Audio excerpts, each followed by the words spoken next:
Hi guys, good morning and welcome back to my YouTube channel. Ayan, so panibagong video na naman ang gagawin natin ngayon. Ayan, so for today's videos ay i-share ko sa inyo kung paano mag-withdraw or mag-cash out ng inyong balance sa TikTok.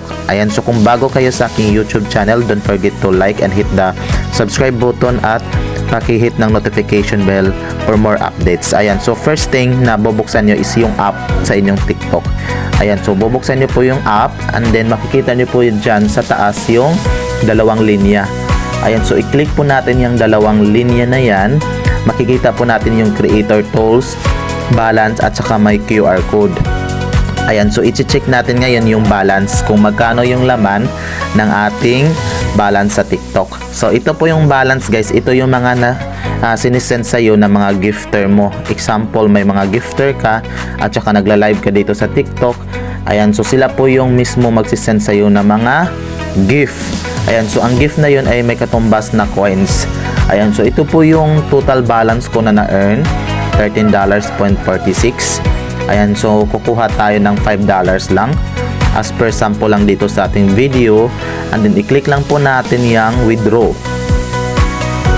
Ayan, so pag-click natin ng withdraw, so hintayin po natin yan kasi naglo-loading mahina yung internet natin, at saka i-type natin yung 5 USD, 5 US dollar. So yan po yung i-withdraw natin ngayon, and then i-click withdraw.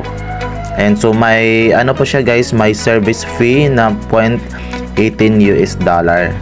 Ayan, so may service fee po yan guys, lahat ng mga wini-withdraw natin sa TikTok. And then check po natin yan yung transaction.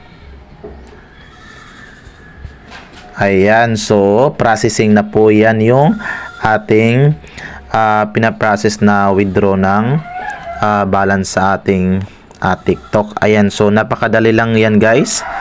Ayan,